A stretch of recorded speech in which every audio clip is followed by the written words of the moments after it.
Gray is utterly dumbfounded and confused as he is unaware of who he is or wherever he was at the time. All he remembers is that he was a king, and he was in his room a while ago.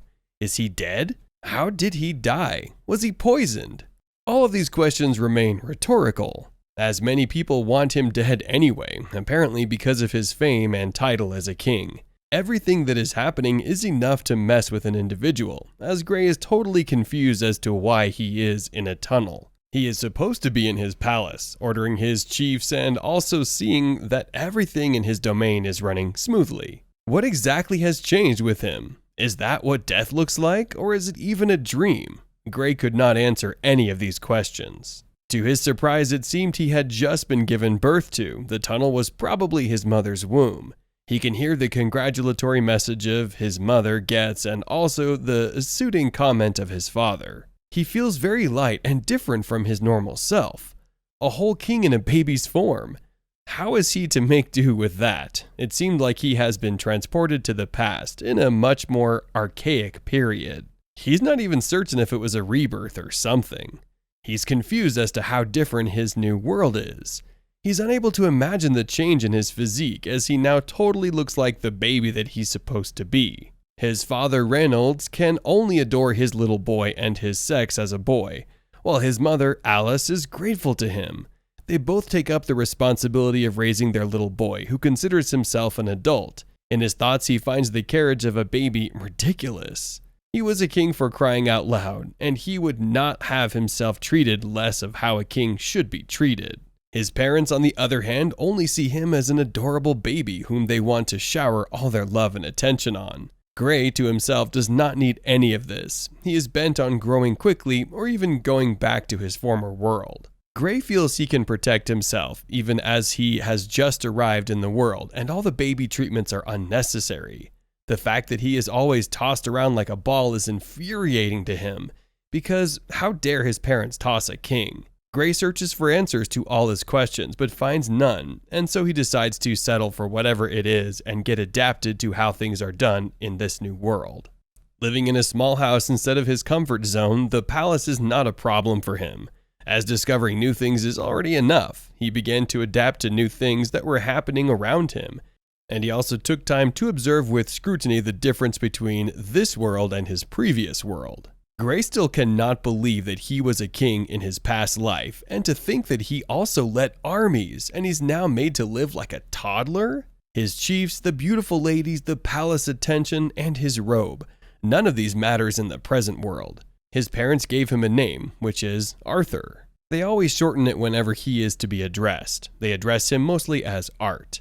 He thinks Art is a little too cute for him considering his personality in his previous life. They would probably have thought of something fierce such as Gray or Shalzar. Later that night, Alice kisses him to bed, but he creeps into the library they have at home to study and explore. He sees different books, one of which contains details about his new world. Dicathan, the continent he was born on, presently comprises 3 major kingdoms. The first is Eleanor, the even kingdom deep in the forest. The second is Darv, the vast underground kingdom and home of the dwarves. The third is Sapin, the human kingdom, and is easily the most populated region. This world and his previous world share the same monarchy system. However, the rulership is passed down rather than carried. The world in which Arthur is born is vastly underdeveloped compared to his old world. However, the reason for this is not far-fetched, as the lack of technological advancement is because of magic. In his old world, they had a little force called Ki, which was used by practitioners to strengthen their bodies and weapons through rigorous training. His present world has a similar force called mana. Unlike Ki, it exists only inside a person.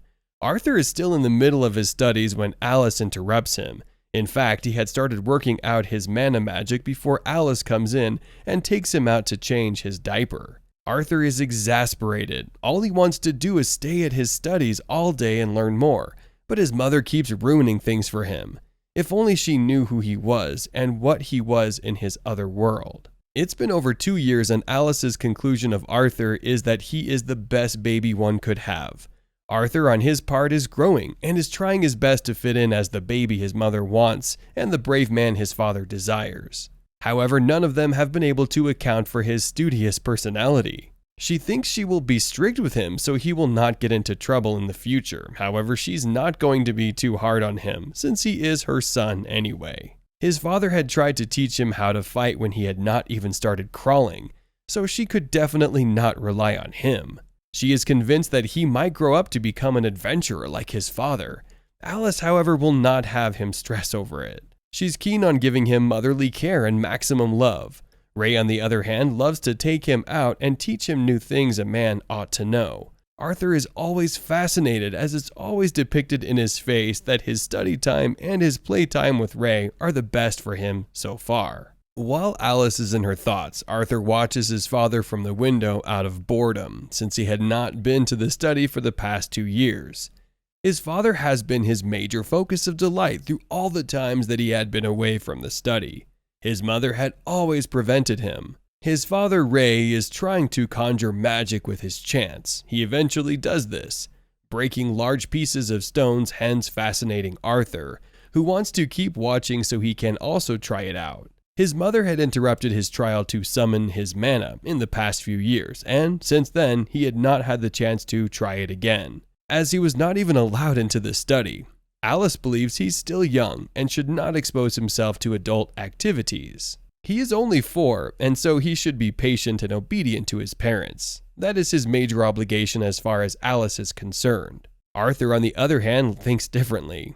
He lives like an adult because he has lived like one before, and he was high in spirit for trying out new things. Irrespective of what his mother says or thinks, Ray, on the other hand, is supportive and will do anything to train his little boy to be as brave as him. Alice is always insecure about Ray's habit of trying to expose Arthur to things.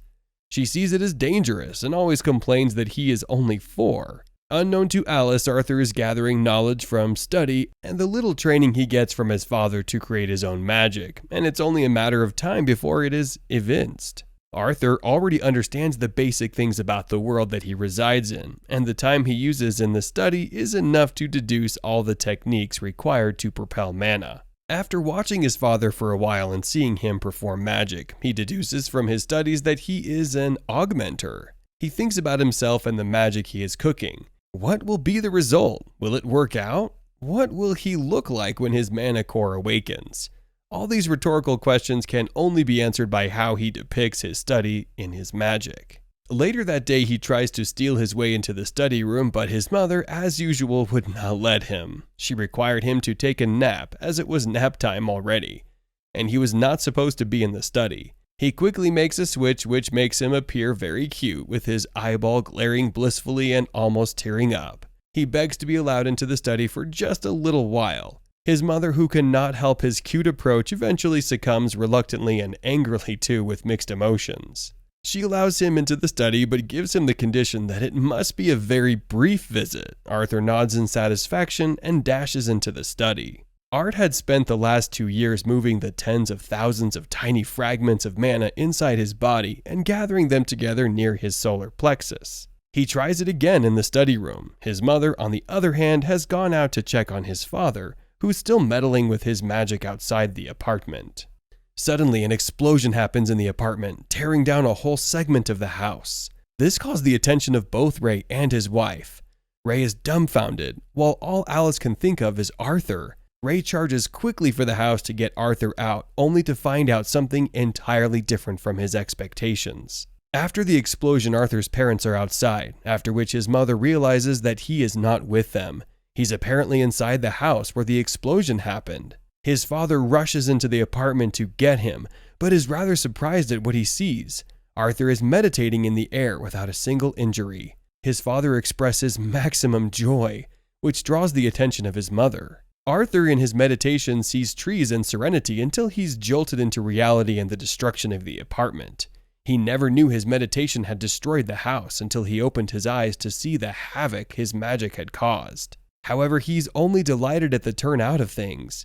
Even Alice could not say a word. She just stands in front of her son and by her husband's side, dumbfounded at the miracle their son had performed. For the previous few years alongside his mother, enlightening him on how to read and write, he has been learning the basics of mana manipulation and augmentation. He begins practice with his father, after which he goes into his room to meditate. Alice no longer complains about his training with his father after witnessing the explosion and recording that Arthur's trial to create magic led to it. As long as he is by her side, he can get all the training he wants from his father. She has no problem with it. His meditation is always based on what he has been reading. In his present world, strength is measured by the color of one's mana core. The mana core starts off black, due to the body's blood and other impurities mixing with the mana particles, forming the mana core. The mana core becomes more pure as the impurities are filtered out over time. Arthur is excited that he has gained a lot over time, and he will soon get an avenue to practice all that he has been learning. It is in the middle of his studies that his mother interrupts him again. This time she summons him to the table for dinner. Arthur's not ready to eat dinner. All he wants to do is propel magic, and that Alice has ruined. He had no choice, apparently, than to report at dinner. Arthur curses as he goes to join them for dinner. As they eat, everyone thinks about different things, while Ray lets his thoughts of getting Arthur a proper mentor out. Arthur was surprised at this. Alice thinks about what her husband has said, after which she throws a tantrum immediately. Alice vehemently kicks against Ray's thought of getting Arthur a proper teacher. Is he suddenly incapable? What does Arthur need a teacher for? Does he have to leave her side? What is Ray's problem? All of this she rants about. She rejects that because he is only 4. Also, Ray should take the responsibility of training him. After all, he is Ray's son. They keep arguing and opposing each other. The moment Ray gives a point, Alice counters it, and whenever Alice does the same, Ray trashes her opinion. This continued for a while. Arthur remains silent. Ray and Alice argue for a long time, and instead of eating their meal, they try to deliberate on Arthur's life and his magic. Ray explains that he was surprised at Arthur's exploit at 4, and he needs to exploit more with proper training. Alice, on the other hand, kicks against this because she will not have her son leave home for a faraway country just to improve his mantra. That will never happen. Ray, however, guarantees his safety, but it all proves abortive as they argue for a long time. Art bangs the table suddenly to stop them and secure their attention. Ray gives him a chance to also decide what he wants. Arthur was surprised at the fact that he needed to have a say in this. What would he say? Should he side with his mother? Should he just decline? Should he accept? All these run through his mind as he finally reaches a conclusion. His conclusion, however, is pleasing, as it took him time to even let his thoughts out. To their surprise, he inquires if they can all go to Zyra City together. They are all happy with his wisdom as they never thought of going with him. His mother is delighted that she can at least have him by her side with all the fierce training that he'll be given. Alice can always interrupt his studies and also reduce his stress when the need arises. Ray, on the other hand, is only delighted at his son's approach to wisdom. They begin their preparation for the 3-week journey. Arthur was surprised that preparations began in earnest without any delay. Later that night, Art tries to study, but his mother orders him to bed in preparation for the journey tomorrow. They will be heading out very early, so he needs to rest. He gets to know that they will be traveling with his parents' longtime friend as he eventually retires to bed. They had begun their journey for the past few days, and they were still on their way to Zyra City. Art's father and his friends engage in different conversations that project life into their movement. Art is exhausted from the journey and only keeps up with his studies and interactions. Alice, on the other hand, remains quiet as she seems uninterested in any conversation at the time. Ray's friends are eager to test Art's abilities because his father had bragged about his powerful exploits. Art is then challenged to a combat so as to test out his abilities and what he has gained so far from studying and training. They engage in intense combat as they splash, dash, slide, trip, fall, and wade techniques. Their combat becomes more intense as Arthur will not back down. His personality of exploring as an adult is all over him. He wanted to show that all he had learned. It's apparently time for him to put it into practice. He knows quite well that the mini-battle is not his to win, but it is his to take charge of. Arthur uses one of his skills that he had studied, which is Newton's third law of motion, which states that for every action there is an equal and opposite reaction. This law eventually took place, but it was vice versa for Art as he lands on his back slightly injured. Ray's friend is scolded for being too hard on the young boy. However, he admires Art's technique and approaches to attacks, and he is ready to learn from him so as to merge knowledge. Several days had passed since they began their journey to Xyrus City. Also during the period, Art's birthday passed. However, Art improves in his training with the assistance of Adam, Helen, and his father. Jasmine, on his part, has picked out a lot of techniques from Art. As they journey on, his father's teammates begin to joke to Art about Ray, his father, and how he had been with them for the past few years. They relate to Art now that he had always caused trouble, and also pestered their well-being.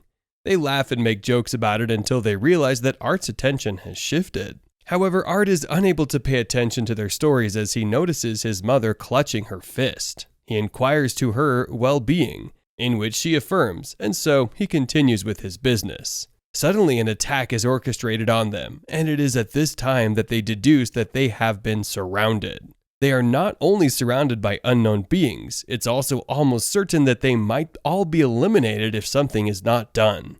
They brace themselves and get ready for a fierce battle. These attackers are no match for their magic, but their weapons and numbers cannot be ignored. It is either they kill or they get killed. While they prepare to face the situation, the mages and their master show their faces. The master of the rebels instructs his men to eliminate all of them, leaving only the women and the child alive without any traces of injury. Moreover, from the use of their words and their actions, they appear as human traitors. It was at this point in time that they all knew that they had to take charge of the battle, as they couldn't afford to be traded.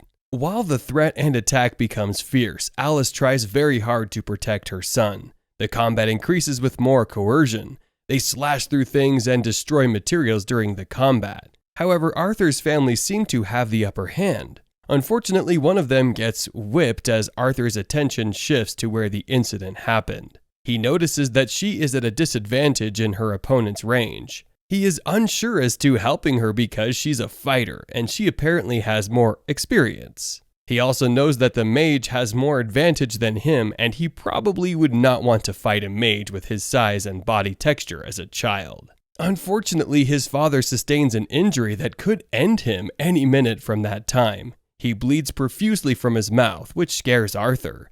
Arthur cries to Alice for healing, as he is aware that his mother possesses a healing power. His father affirms that he's fine and his injury is not life-threatening. He says if she uses her healing power, they will go after her and it will be a whole lot trying to protect both his wife and child. His father instructs him to take her down the trail they came from and not stop. He refuses to leave, after which he is cajoled and told to protect his mother and the baby she carries. The baby she carries? Arthur was surprised as he seemed to be hearing this for the first time. How did his father not inform him about his mother's state? That is probably the reason for her sudden change in behavior during the journey. She was always quiet and she never really had a conversation with any of them. It was only Ray who knew the reason for all of this all along. Little Arthur feels betrayed but is immediately comforted by Ray as he explains things to him. Arthur is shocked to hear of his mother's pregnancy and his father planned to tell him when they arrive at Xyrus. Arthur assures his father to protect his mother. His mother eventually heals his father, which infuriates the rebels. They immediately change their targets and head for Alice. He quickly leads his mother away from the evil men. One of the mages gives them a hot chase as Arthur successfully takes down one of them. He uses his mana to protect himself and his mother. They did not have the intention of seizing both Arthur and his mother or even any woman amongst them. But because Arthur's mother had exhibited her magic in healing her husband, they decided to go after her unnecessarily, probably because they thought she would be useful with her magic. They also want to stop her from healing people they are bent on eliminating. Arthur had to save his mother because he had promised his father to do so. During the escape, they sustained so many bruises and injuries, Arthur keeps shielding his mother from attacks with the use of his mana. Where it seems like his mother is lagging behind, he makes use of his magic to boost them both and protect her. However, they eventually get safe in the end. Arthur takes his mother far away on their heels, escaping the trouble from the human traitors, hence keeping to the promise he made to his father. Arthur has passed out from falling off a cliff with his mother earlier and is reminiscing about his supposed life as a king. In the reminiscence, he is welcomed to the palace, where there are problems like decreasing birth rates and limited resources. He sees his palace again and feels like a king as it had been in his past. Arthur comes from a place where wars were replaced by duels and armies by a king. Arthur, whose name is also Grey in the illusion, is one of the kings. He says he is resigning and that he needs to go back to Ashbur to see his loved ones. He wakes up only to find that he has fallen off a cliff. He wakes up to not find his mother by his side. There are all sorts of injuries on his body that he probably sustained from the human traffickers. He removed the knife that was pierced through his body and stood at his feet to find an answer to all of his riddles. A voice forms in his head asking if he's awake. He was unsure as to if it was a corpse or his mother's voice. The voice inquires if he's fine while he forms up imaginary thoughts in his head. It could not possibly be his mother. However, he's unable to fathom if she is dead or alive, or even if she had located his father. This continues for a while until Arthur thinks about his father and mother. Are they fine? Did they go to Zyra safely? He inquires of the voice as to what path he should take from there. The voice tells him to depart immediately so as to be safe. Arthur seems to be very worried because he does not know how his friends and family are faring. And he's lost and far away from them or maybe even their corpses. His body condition improves gradually as the aches and inconveniences decrease. He is surprised as to who saved him from falling, how the person got to know, or the kind of magic or even the reason for it. The more he tries to get an explanation, the more the question increases. He jumps off the surface into a river to have a quick shower, after which he comes out to continue his journey. He's probably near the elves' domain from his study of maps. He needed to get back to his parents with his mother pregnant. This can be possible only if they are still alive. He slides through a rock into a cave, only to meet a scary creature who affirms that he has been looking forward to their meeting. It will take a while for her to open a dimensional rift strong enough to transport Arthur home, as she means no harm. She gives him special plants to nourish him until he is able to return home. Arthur expresses gratitude. He's reminded of his parents, after which he breaks out of it almost immediately. It appears that the scary figure is the female voice that has been speaking to him. She introduces herself as Sylvia. He asks other questions like, where is the place they are in? Why is she alone? Where did she come from? And how did she save him? She explains everything to him in detail. She states that they were in a narrow zone that rests between the Beast Glades and the forest of Elshire. No one knows the place because she has been warding off anyone who comes close. Although those cases are rare in the first place, as no one would want to come close at free will. She tells him that he is the first to enter into the domain. And as to why she is lonely, she explains that she is there alone because she apparently has no one left to be with. She states that she has too many enemies who desperately wish for what she possesses. She explains that her last battle with her enemies before she was able to escape left her with the wound that Arthur sees. However, she saved him because she was moved by his courage and sacrifice, or perhaps because of her loneliness. Arthur seems satisfied as she excuses him for the night. She tells him that his family and friends are safe. This made Arthur very delighted and happy. He feels rather assured that he does not need to overthink about their well-being. Did you enjoy this recap? If you did, kindly like this video and subscribe to our channel, so we can bring you the recap of the next chapters of this exciting manga series. Until next time, do take care and stay safe.